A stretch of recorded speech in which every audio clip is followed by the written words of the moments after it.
Hello guys, welcome back to my channel. और आज का ये वीडियो काफ़ी इंपॉर्टेंट होने वाला है क्योंकि आज की इस वीडियो में हम बात करने वाले हैं प्रीवियस ईयर्स क्वेश्चन के बारे में जो कि पिछले एग्ज़ाम में पूछे जा चुके हैं। तो यहाँ सभी क्वेश्चन इंपॉर्टेंट है और सभी क्वेश्चंस के आंसर को अच्छी तरह से याद में रख लेना है क्योंकि आने वाले एग्ज़ाम के लिए इंपॉर्टेंट प्रश्न होने वाले हैं। सो गाइज़, अगर आप चैनल पर नए होंगे तो इसे सब्सक्राइब करना न भूलें और बेल आइकन को दबा दें ताकि मैं ऐसी वीडियोज़ आपके लिए लाता रहूँ और पेपर की तैयारी करवाता रहूँ। तो शुरुआत करते हैं आज के हमारे इस इम्पोर्टेंट वीडियो की। तो सबसे पहला प्रश्न है कि गीतांजलि के लेखक कौन है। तो इसका सही जवाब है रविन्द्रनाथ टैगोर। गीतांजलि जो है वो रविन्द्रनाथ टैगोर द्वारा लिखी गई पुस्तक है जिसके लिए उन्हें सन 1913 में नोबेल पुरस्कार से भी सम्मानित किया गया था साहित्य के क्षेत्र में। ये भी क्वेश्चन आया हुआ है कि रविन्द्रनाथ टैगोर को नोबेल पुरस्कार कब मिला था। तो वो मिला था 1913 में साहित्य के क्षेत्र में। अब नेक्स्ट क्वेश्चन है कि गंगा सागर किस राज्य में स्थित है। तो वो है पश्चिम बंगाल में स्थित है गंगा सागर। याद रखना है, पश्चिम बंगाल है गंगा सागर। अगला प्रश्न है कि फुटबॉल खेल कितने खिलाड़ियों की टीम में खेला जाता है। तो वो 11 खिलाड़ियों की टीम में खेला जाने वाला खेल है फुटबॉल, यानी एक दल में 11 और दूसरे दल में 11 खिलाड़ी होते हैं। नेक्स्ट है पेरियार नदी किस राज्य में बहती है। तो वो बहती है केरल राज्य में। पेरियार नदी जो है वो केरल राज्य में बहती है। अगला प्रश्न है सचिन तेंदुलकर को भारत रत्न किस वर्ष मिला। तो इसका सही जवाब है 2014 में मिला था सचिन तेंदुलकर को भारत रत्न। इंपॉर्टेंट प्रश्न है ये। और सचिन तेंदुलकर क्रिकेट खेलते हैं। अगला प्रश्न बैडमिंटन में एक गेम कितने अंकों का होता है। तो वो है 21 अंकों का होता है। बैडमिंटन में जो एक गेम है वो 21 अंकों का होता है। अगला प्रश्न है कि टेनिस में विंबलडन किस देश में खेला जाता है। तो वो है इंग्लैंड में खेला जाता है। टेनिस में जो विंबलडन है वो इंग्लैंड देश में खेला जाता है। अब अगला प्रश्न है कबड्डी खेल का उद्गम किस देश में हुआ। तो वो हुआ था भारत में। कबड्डी खेलने की जो शुरुआत है वो भारत देश से हुई थी। अगला प्रश्न है कि भारत की सबसे प्राचीन नदी कौन सी मानी जाती है। तो वो नदी का नाम है सरस्वती नदी। ऑप्शन में नहीं है लेकिन वो सरस्वती नदी मानी जाती है। नेक्स्ट प्रश्न है मानव शरीर का नियंत्रण केंद्र कौन सा है। तो वो है मस्तिष्क। मानव शरीर का जो नियंत्रण केंद्र है वो है मस्तिष्क, जहाँ से पूरे शरीर का नियंत्रण होता है। अगला प्रश्न है कि भारत ने पहली बार ओलंपिक स्वर्ण पदक कब जीता था, यानी ओलंपिक खेल के हॉकी में। तो वो है 1928 को भारत ने पहली बार हॉकी के खेल में स्वर्ण पदक जीता था ओलंपिक में। अगला प्रश्न है कि विश्व कप क्रिकेट का पहला विजेता कौन था। तो वो था वेस्ट इंडीज। विश्व कप क्रिकेट का जो पहला विजेता था वो था वेस्ट इंडीज। अगला प्रश्न है गोदान किसने लिखा।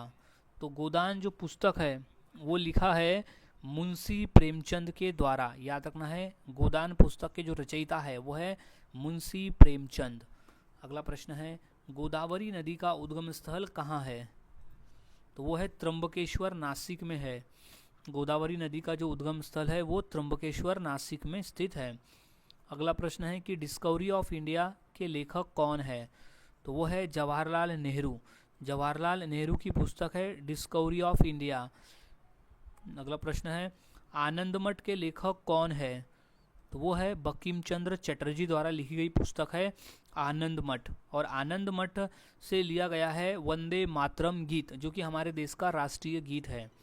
अगला प्रश्न है पाचन क्रिया का अधिकांश भाग कहाँ होता है। तो वो होता है छोटी आंत में। पाचन क्रिया का जो अधिकांश भाग है वो है छोटी आंत में। अगला प्रश्न है कि भारत में नदियों का महाकुंभ किसे कहा जाता है।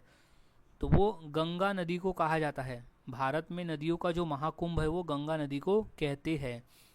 अगला प्रश्न है कि ट्रेन टू पाकिस्तान किसने लिखी है। तो वो है खुशवंत सिंह द्वारा लिखी गई पुस्तक है ट्रेन टू पाकिस्तान, खुशवंत सिंह। अगला प्रश्न है कि डेविस कप किस खेल से जुड़ा है। तो वो जुड़ा है टेनिस के खेल से। डेविस कप का संबंध है टेनिस के खेल से।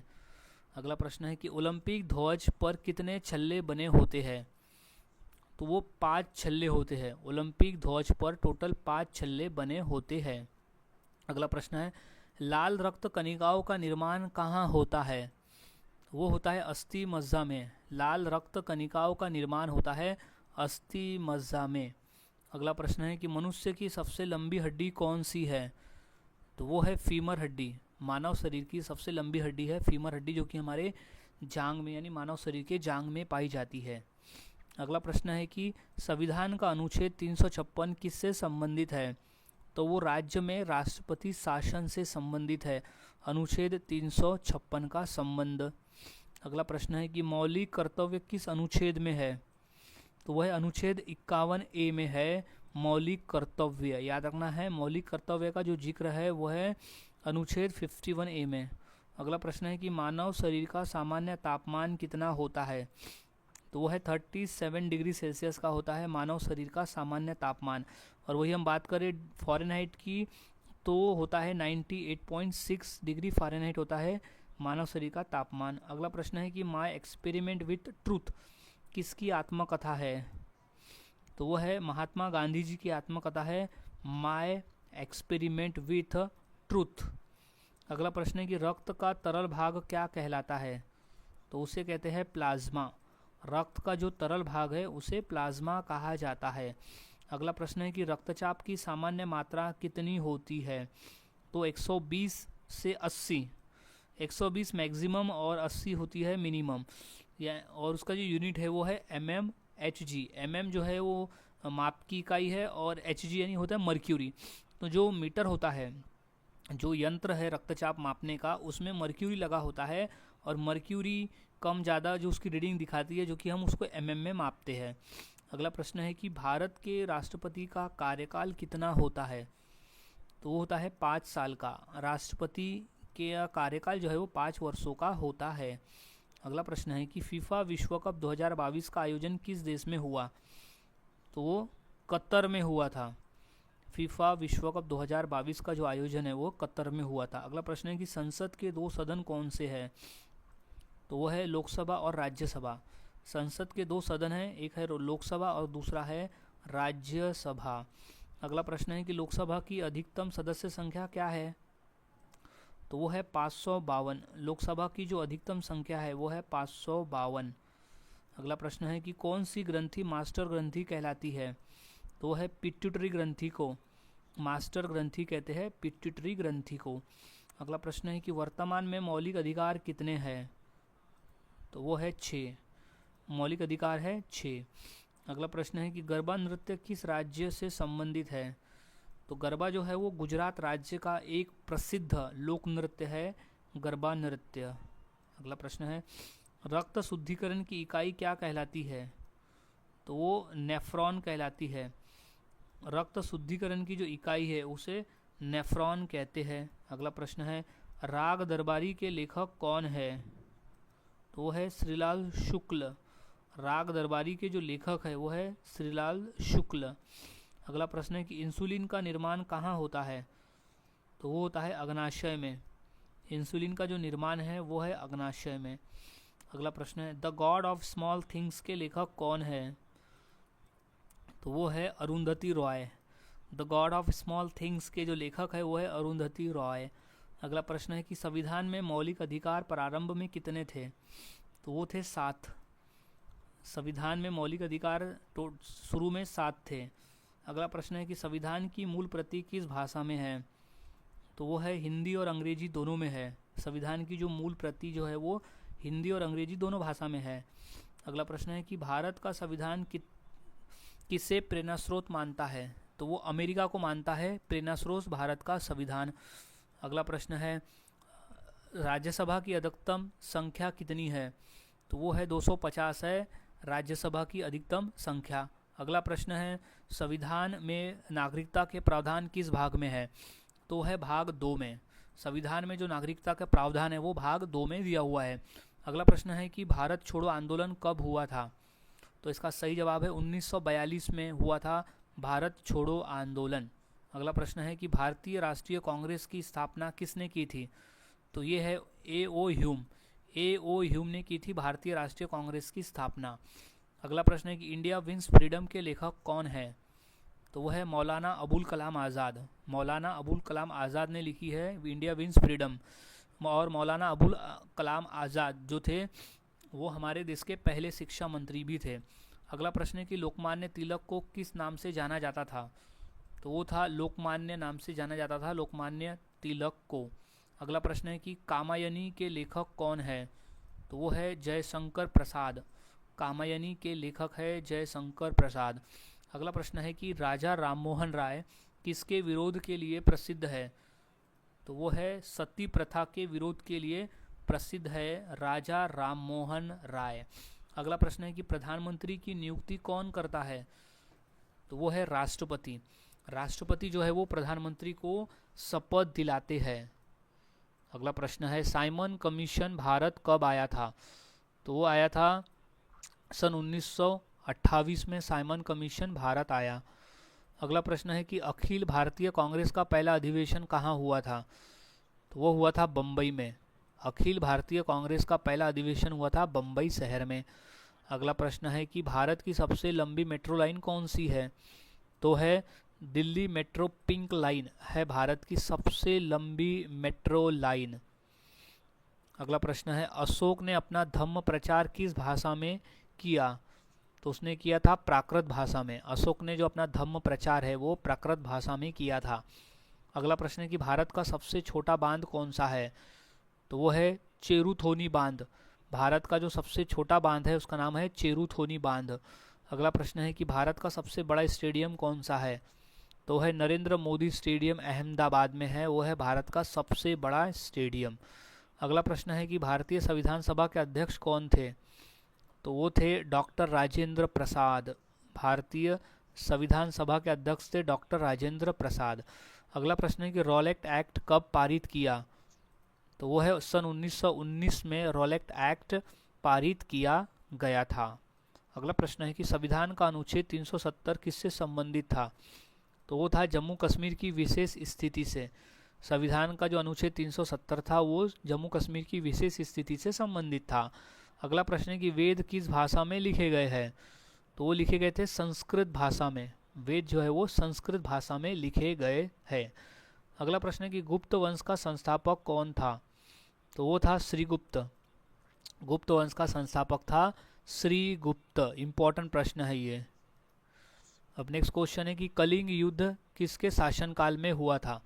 तो हुआ था सम्राट अशोक के शासनकाल में हुआ था कलिंग युद्ध, और कलिंग युद्ध के बाद में सम्राट अशोक ने बौद्ध धर्म को ग्रहण किया था। अगला प्रश्न है कि भारत का सबसे ऊंचा टेलीविजन टावर कहाँ है? तो वो रामेश्वरम में है जो कि तमिलनाडु राज्य में स्थित है। तो सही जवाब इसका हो जाएगा ऑप्शन नंबर सी, तमिलनाडु में स्थित है सबसे ऊंचा टेलीविजन टावर। अगला प्रश्न है कि भारत का सबसे लंबा झूला पुल कौन सा है?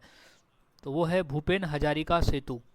भारत का सबसे लंबा झूला है भूपेन हजारिका सेतु। अगला प्रश्न है कि भारत का सबसे बड़ा सिनेमा थिएटर कौन सा है?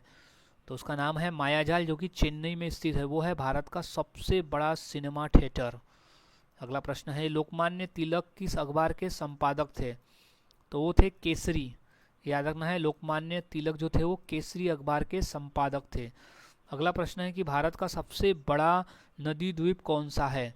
तो है माजुली जो कि असम राज्य में स्थित है, वो भारत का सबसे बड़ा नदी द्वीप है माजुली। अगला प्रश्न है कि भारत का सबसे पुराना बांध कौन सा है? तो है कल्लनई बांध जो कि तमिलनाडु राज्य में स्थित है, वो भारत का सबसे पुराना बांध है। अगला प्रश्न है भांगड़ा नृत्य कहाँ का प्रसिद्ध लोक नृत्य है? तो वो है पंजाब राज्य का प्रसिद्ध लोक नृत्य है भांगड़ा। अगला प्रश्न अक्षरधाम मंदिर किस संप्रदाय से जुड़ा है? तो वो स्वामीनारायण संप्रदाय से जुड़ा हुआ है अक्षरधाम मंदिर। अगला प्रश्न है मीनाक्षी मंदिर किस नगर में स्थित है? तो वो मदुरै में स्थित है। मीनाक्षी मंदिर जो है वो मदुरै में स्थित मंदिर है। अगला प्रश्न है कि चंपारण आंदोलन किससे संबंधित था? तो वो था किसानों से संबंधित था, चंपारण आंदोलन किसान से।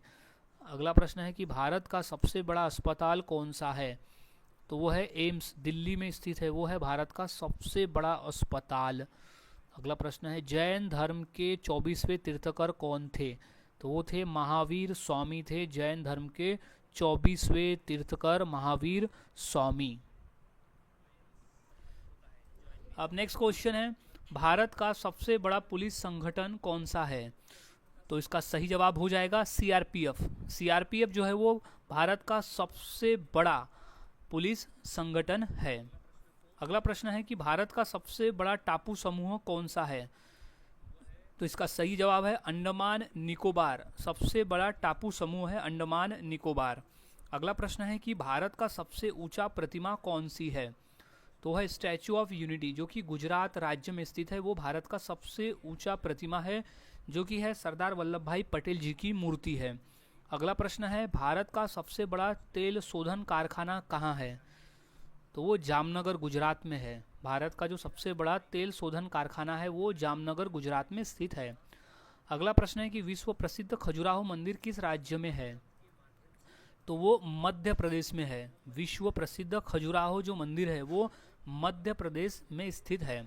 अगला प्रश्न है कि कैलाश मंदिर एलोरा की गुफाएं किस राज्य में है? तो वो है महाराष्ट्र राज्य में स्थित है कैलाश मंदिर एलोरा की गुफाएं। अब अगला प्रश्न है कि लावनी नृत्य किस राज्य का है? तो इसका सही जवाब हो जाएगा महाराष्ट्र राज्य का है लावनी नृत्य, महाराष्ट्र राज्य। अगला प्रश्न है कि यक्षगान किस राज्य का नृत्य है? तो वो कर्नाटक राज्य का नृत्य है यक्षगान। याद में रख लेना है, कर्नाटक राज्य है यक्षगान। अगला प्रश्न है कि काशी विश्वनाथ मंदिर कहाँ है? तो वो है वाराणसी में। काशी विश्वनाथ मंदिर जो है वो वाराणसी में स्थित है। अब अगला प्रश्न है मीनाक्षी मंदिर किस शहर में है? तो वो मदुरै में स्थित है। मीनाक्षी मंदिर है मदुरै में। अगला प्रश्न है जगन्नाथ मंदिर कहाँ है? तो वो पुरी में स्थित है। जगन्नाथ मंदिर जो है वो पुरी में स्थित है। अगला प्रश्न है कि कौन सी बीमारी हृदय से संबंधित है? तो वो बीमारी है एंजाइना। एंजाइना बीमारी जो है वो हृदय से संबंधित बीमारी है। अगला प्रश्न है दिलवाड़ा जैन मंदिर कहाँ स्थित है? तो इसका राइट जवाब है माउंट आबू में स्थित है। दिलवाड़ा का जो जैन मंदिर है वो माउंट आबू में स्थित है। अगला प्रश्न है श्री पद्म स्वामी मंदिर कहाँ है? तो इसका सही जवाब हो जाएगा तिरुवनंतपुरम में है। पद्मनाभ स्वामी मंदिर जो है वो तिरुवनंतपुरम में स्थित है। अगला प्रश्न है कि सोमनाथ मंदिर किस राज्य में है? तो इसका सही जवाब है गुजरात राज्य में स्थित है सोमनाथ मंदिर। ये क्वेश्चन मोस्ट इम्पॉर्टेंट है। अगला प्रश्न है कि कांचीपुरम किस राज्य का मंदिर नगर है? तो वो है तमिलनाडु राज्य का। कांचीपुरम जो है वो तमिलनाडु राज्य का मंदिर नगर है। अगला प्रश्न है बद्रीनाथ मंदिर किस नदी के तट पर है? तो वो है अलकनंदा नदी के तट पर है बद्रीनाथ मंदिर। इंपॉर्टेंट प्रश्न है। अब नेक्स्ट क्वेश्चन है कि रामेश्वरम मंदिर कहाँ है? तो वो तमिलनाडु राज्य में स्थित है रामेश्वरम मंदिर। मोस्ट इंपॉर्टेंट क्वेश्चन है ये, याद में रख लेना है। अब नेक्स्ट क्वेश्चन है कि गिद्धा किस राज्य का महिला नृत्य है? तो वो नृत्य है पंजाब राज्य का। गिद्धा जो है वो लगभग भांगड़ा जितना ही होता है, जिसमें केवल महिलाएं करती है। गिद्धा नृत्य जो है वो केवल महिलाएं करती है, जो कि भांगड़ा से ही मिलता जुलता एक नृत्य है। अगला प्रश्न है कि कैंसर का अनियंत्रित विकास किसका होता है? तो वो कोशिकाओं का होता है। कैंसर का जो अनियंत्रित विकास है वो कोशिकाओं का होता है। अब अगला प्रश्न है कि तिरुपति बालाजी मंदिर किस देवता को समर्पित है? तो वो भगवान विष्णु को समर्पित है, यानी विष्णु देवता को समर्पित है बालाजी मंदिर। अगला प्रश्न है स्वर्ण मंदिर कहाँ स्थित है? तो वो अमृतसर में स्थित है। स्वर्ण मंदिर जो है वो अमृतसर में स्थित मंदिर है। अगला प्रश्न है कि महाबलीपुरम के मंदिर किसके द्वारा बनाए गए थे? तो इसका सही जवाब हो जाएगा पल्लव। पल्लव द्वारा बनाए गए थे महाबलीपुरम के मंदिर। अगला प्रश्न है कि अमरनाथ यात्रा कब होती है? तो वो सावन के समय में होती है अमरनाथ की यात्रा। क्वेश्चन मोस्ट इम्पॉर्टेंट है। अब नेक्स्ट क्वेश्चन है कथकली नृत्य किस राज्य से संबंधित है? तो उसका संबंध है केरल राज्य से। कथकली नृत्य का संबंध है केरल के राज्य से। अगला प्रश्न है कि सोमनाथ मंदिर किस प्रधानमंत्री के समय पुनः स्थापित हुआ? तो वो थे जवाहरलाल नेहरू। जब देश के प्रधानमंत्री थे तब सोमनाथ मंदिर को पुनः स्थापित किया गया था। अगला प्रश्न है कि सौरमंडल का सबसे बड़ा ग्रह कौन सा है? तो वो है बृहस्पति। सौरमंडल का सबसे बड़ा ग्रह है बृहस्पति, यानी जुपिटर। नेक्स्ट है करकट्टम किस राज्य का नृत्य है? तो इसका सही जवाब हो जाएगा तमिलनाडु राज्य का। करगट्टम जो है वो तमिलनाडु राज्य का नृत्य है। अगला प्रश्न है कि डांडिया किस राज्य का लोक नृत्य है? तो डांडिया जो है वो प्रसिद्ध है गुजरात राज्य में। डांडिया एक प्रकार से गरबा ही है, तो गरबा जो है और डांडिया जो है वो गुजरात राज्य का प्रसिद्ध लोक नृत्य है। अब अगला प्रश्न है कि संथाल नृत्य किस जनजाति का प्रसिद्ध नृत्य है? तो वो संथाल जनजाति का नृत्य है, संथाल। अगला प्रश्न है पोरिया नृत्य किस राज्य का है? तो वो झारखंड राज्य का नृत्य है, पोरिया। याद रखना है, पोरिया जो है वो झारखंड राज्य का नृत्य है। इंपॉर्टेंट है ये प्रश्न, अच्छी तरह से इसे याद में रख लेना है। अब नेक्स्ट क्वेश्चन है कि लिंगराज मंदिर किस राज्य में है? तो लिंगराज मंदिर है उड़ीसा राज्य में। लिंगराज मंदिर जो है वो उड़ीसा राज्य में स्थित है। अगला प्रश्न है कि पुलिकली यानी बाघ नृत्य कहाँ का प्रसिद्ध नृत्य है? तो वो केरल का है। पुलिकली यानी बाघ नृत्य जो है वो केरल राज्य का प्रसिद्ध नृत्य है। अगला प्रश्न है कि लिंगराज मंदिर कहाँ है? तो लिंगराज मंदिर है भुवनेश्वर में। लिंगराज मंदिर स्थित है भुवनेश्वर में स्थित है। अगला प्रश्न है कि अमरनाथ गुफा मंदिर किस देवता को समर्पित है? तो वो भगवान शिव को समर्पित है अमरनाथ गुफा। अगला प्रश्न है कि कर्मा नृत्य किस जनजाति का है? तो वो आता है गोंड जनजाति का है। कर्मा नृत्य है गोंड जनजाति से संबंधित। अगला प्रश्न है कि कैलाश मंदिर का मुख्य देवता कौन है? तो वो है भगवान शिव। कैलाश मंदिर का जो मुख्य देवता है वो है भगवान शिव। अगला प्रश्न है कि महाबलीपुरम को विश्व धरोहर कब घोषित किया गया? तो वो 1980 में घोषित किया गया था महाबलीपुरम को विश्व धरोहर के रूप में। अगला प्रश्न है कि झूमर किस राज्य का नृत्य है? क्वेश्चन इंपॉर्टेंट है, अच्छी तरह से इसे याद में रख लेना है। तो झूमर जो है वो है बिहार राज्य का नृत्य। अगला प्रश्न, स्वर्ण मंदिर की नींव किसने रखी थी? तो वो था मियाँ मीर, एक संत था मियाँ मीर जिसने स्वर्ण मंदिर की नींव रखी थी। अगला प्रश्न है कि महाबोधि मंदिर में भगवान बुद्ध की मूर्ति किस मुद्रा में है? तो वह भूमि स्पर्श मुद्रा में।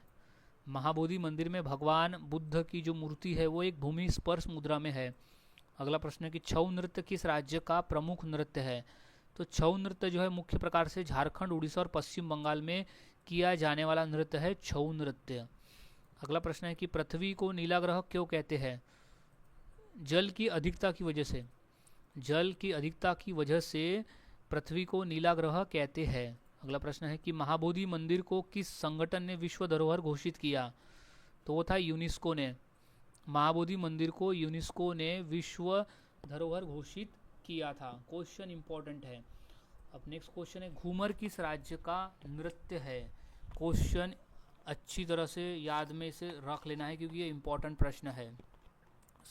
इसका सही जवाब हो जाएगा राजस्थान। ऑप्शन नंबर बी है, राजस्थान राज्य का जो नृत्य है वो है घूमर नृत्य। अब अगला प्रश्न है कोणार्क मंदिर का मुख्य प्रवेश द्वार किस दिशा में है? तो वो दिशा है पूर्व दिशा। कोणार्क मंदिर का जो मुख्य प्रवेश द्वार है वो है कोणार्क पूर्व दिशा में। अगला प्रश्न है झोड़ा और झुमटा किस राज्य के नृत्य है?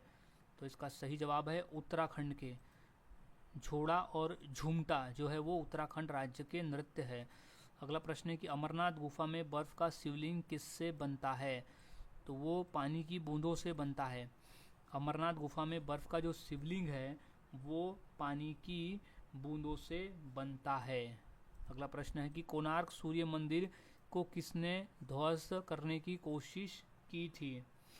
तो इसका सही जवाब है औरंगजेब ने। कोणार्क मंदिर को औरंगजेब ने ध्वस्त करने की कोशिश की थी। अगला प्रश्न है कि सूर्य मंदिर कोणार्क किस राज्य में है? तो वो उड़ीसा राज्य में है। कोणार्क का जो सूर्य मंदिर है वो उड़ीसा राज्य में स्थित है। इंपॉर्टेंट प्रश्न है, अच्छी तरह से याद रखना है। नेक्स्ट क्वेश्चन है कि भवाई नृत्य किस राज्य से संबंधित है? तो वो है राजस्थान राज्य से संबंधित है। भवाई नृत्य का संबंध है राजस्थान राज्य से। अब नेक्स्ट क्वेश्चन है कि पृथ्वी का आकार कैसा है? तो वो एक दीर्घ वृत्ताकार है। कोणार्क पृथ्वी का जो आकार है वो है दीर्घ वृत्ताकार का। अब अगला प्रश्न है सूर्य के सबसे निकट ग्रह कौन सा है?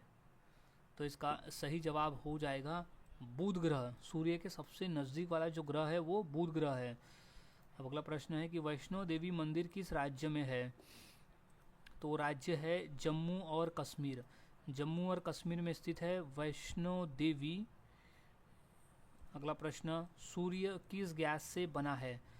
तो वो बना है हाइड्रोजन और हीलियम से। सूर्य जो है वो हाइड्रोजन और हीलियम गैस से बना हुआ है।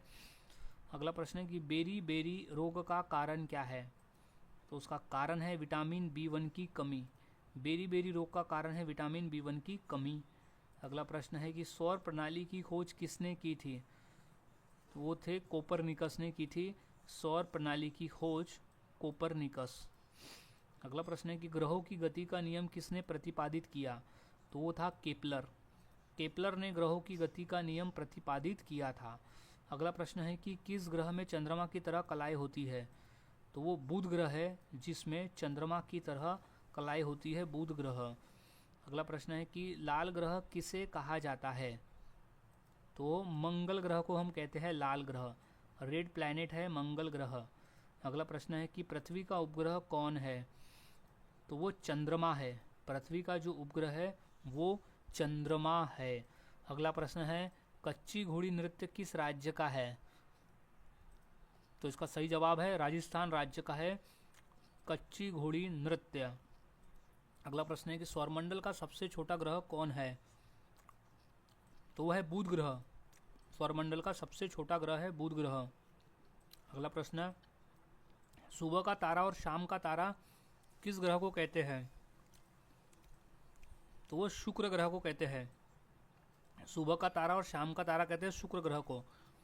सौरमंडल का सबसे ठंडा ग्रह कौन सा है? तो वो है नेपच्यून। सौरमंडल का सबसे ठंडा ग्रह है नेपच्यून। अगला प्रश्न है कि टिटनेस रोग किस जीवाणु से होता है? तो वो है क्लोस्ट्रीडियम टेटानी से होता है टिटनेस रोग।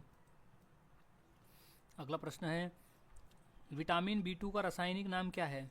तो है राइबोफ्लेविन। राइबोफ्लेविन है विटामिन B2 का रासायनिक नाम। अगला प्रश्न है कि पृथ्वी का घूमने की दिशा क्या है? तो वो है पश्चिम से पूर्व। पृथ्वी की जो घूमने की दिशा है वो है पश्चिम से पूर्व। अगला प्रश्न है जगन्नाथ मंदिर का निर्माण किस शताब्दी में हुआ था? तो हुआ था 12वीं शताब्दी में। जगन्नाथ मंदिर का जो निर्माण है वो 12वीं शताब्दी में हुआ था। अगला प्रश्न है कि पृथ्वी को सूर्य की परिक्रमा करने में कितना समय लगता है? तो वो 365 और 6 घंटे लगते हैं पृथ्वी को सूर्य की परिक्रमा करने में। अगला प्रश्न है कि प्लेग फैलाने वाला जीवाणु कौन है? तो वो होता है यार्सिनिया पेस्टिस। यार्सिनिया पेस्टिस है प्लेग फैलाने वाला जीवाणु। अगला प्रश्न है कि पृथ्वी पर दिन और रात क्यों होते हैं? तो पृथ्वी की घूर्णन की वजह से पृथ्वी पर जो है वो दिन और रात होते हैं। अगला प्रश्न है कि चंद्रमा पर पहला कदम रखने वाला व्यक्ति कौन था? तो वो था नील आर्मस्ट्रॉन्ग। जिसने चंद्रमा पर पहला कदम रखा था वो था नील आर्मस्ट्रॉन्ग। अगला प्रश्न है कि किस ग्रह का घूर्णन समय सबसे कम है? तो वो है बृहस्पति का। बृहस्पति का जो घूर्णन समय है वो सबसे कम है पृथ्वी का घूर्णन समय बृहस्पति का। अब नेक्स्ट क्वेश्चन है रिकेट्स किसकी कमी से होता है? तो इसका सही जवाब है विटामिन D की कमी से होता है रिकेट्स नामक रोग। अगला प्रश्न है कौन सी बीमारी जल जनित है? तो दिए गए ऑप्शन में से जो हैजा की बीमारी है वो एक जल जनित बीमारी है। अगला प्रश्न है कि खजुराहो मंदिर किस क्षेत्र की कला का उदाहरण है? तो वो बुंदेलखंड की कला का उदाहरण है खजुराहो मंदिर। अगला प्रश्न है कि रक्त में हीमोग्लोबिन की कमी से कौन सी बीमारी होती है? तो वो एनीमिया बीमारी होती है। रक्त में हीमोग्लोबिन की कमी की वजह से होती है एनीमिया। अगला प्रश्न है कि विटामिन B12 का रासायनिक नाम क्या है? तो है कोबालामीन। कोबालामीन जो है वो विटामिन B12 का रासायनिक नाम है। अगला प्रश्न है कि कौन सी बीमारी इंसुलिन की कमी से होती है? तो बीमारी है मधुमेह की बीमारी जो है वो इंसुलिन की कमी से होती है, क्योंकि इंसुलिन जो है वो एक प्रकार का हार्मोन है जो कि मधुमेह को कंट्रोल में रखता है। तो मधुमेह यानी होता है डायबिटीज़। अगर आप डायबिटीज़ की संख्या डायबिटीज़ अगर शक्कर में अगर रक्त की मात्रा ज़्यादा होती है, रक्त में अगर शक्कर की मात्रा ज़्यादा होती है तो उसे डायबिटीज़ बीमारी हमें होती है, और उसे नियंत्रित करने के लिए हम इंसुलिन की ज़रूरत पड़ती है। इसलिए हम इंसुलिन का जो है वो टीका यानी इंसुलिन का इंजेक्शन भी लगाते हैं मधुमेह के रोगी को। अगला प्रश्न है कि महाकालेश्वर मंदिर किस ज्योतिर्लिंग की श्रेणी में आता है? तो ये उत्तर का ज्योतिर्लिंग है। महाकालेश्वर मंदिर जो है उत्तर का ज्योतिर्लिंग आता है। अगला प्रश्न है कि कौन सा विटामिन प्रकाश के प्रति संवेदनशील होता है? तो उसका नाम है विटामिन ए और विटामिन ई। ये दोनों जो विटामिन है वो प्रकाश के प्रति संवेदनशील होते हैं। अगला प्रश्न है कि जगन्नाथ मंदिर किस समुद्र के किनारे में है? तो वो बंगाल की खाड़ी, जगन्नाथ मंदिर जो है बंगाल की खाड़ी के किनारे स्थित है। अगला प्रश्न है कि रक्तचाप का सामान्य मान क्या है? तो वो है 80 से 120। 80 और 120 के बीच में होता है रक्तचाप का सामान्य मान। अगला प्रश्न है कि दमा यानी अस्थमा का संबंध किस अंग से है? तो उसका जो संबंध है वो फेफड़े से है। दमा का जो संबंध है वो फेफड़े से है। अगला प्रश्न है कि कुष्ठ रोग किस जीवाणु से होता है? तो उस जीवाणु का नाम है माइक्रोबैक्टीरियम लेप्री, उससे होता है कुष्ठ रोग। अगला प्रश्न है कि चिकनगुनिया का कारण क्या है? तो उसका कारण है वायरस। चिकनगुनिया का जो कारण है वो है वायरस। अगला प्रश्न है रेबीज रोग किसके काटने से होता है? तो वो कुत्ते के काटने से होता है। रेबीज रोग जो है वो कुत्ते के काटने से होने वाला रोग है। अगला प्रश्न है कि जॉन्डिस यानी पीलिया में कौन सा अंग प्रभावित होता है? तो वो होता है यकृत। जॉन्डिस यानी पीलिया में जो है यकृत प्रभावित होता है। अगला प्रश्न है कि दूध में कौन सा विटामिन नहीं पाया जाता? तो ऑप्शन में दिए गए में से विटामिन सी जो है वो दूध में नहीं पाया जाता है, क्योंकि विटामिन सी जो है वो मोस्टली खट्टे पदार्थों में पाया जाता है। अगला प्रश्न है कि मोतियाबिंद का संबंध किससे है? तो आँखों से है, क्योंकि मोतियाबिंद जो है वो आँख में होता है, तो आँख में संबंध है मोतियाबिंद का। अब अगला प्रश्न है कि कौन सी बीमारी फेफड़ों को प्रभावित करती है? तो वो बीमारी है दमा की तपेदिक। तपेदिक यानी होता है टीबी, और होती है ब्रोंकाइटिस। ये तीनों जो बीमारी है वो फेफड़ों को प्रभावित करती है। तो ऑप्शन नंबर जो हमारा कहता है डी की उपरोक्त सभी, इसका ये सही जवाब हो जाएगा। अब अगला प्रश्न है कि भारत का सर्वोच्च न्यायालय कहाँ स्थित है? तो वो स्थित है दिल्ली शहर में। भारत का जो सर्वोच्च न्यायालय है वो दिल्ली में स्थित है। अगला प्रश्न है कि टाइफाइड रोग का कारण क्या है? तो वो का कारण है साल्मोनेला टाइफी। इसका कारण है साल्मोनेला टाइफी है टाइफाइड रोग का कारक। अगला प्रश्न है कि विटामिन डी की कमी से कौन सा रोग होता है? सो इसका सही जवाब हो जाएगा रिकेट्स। विटामिन डी की कमी से होने वाला जो रोग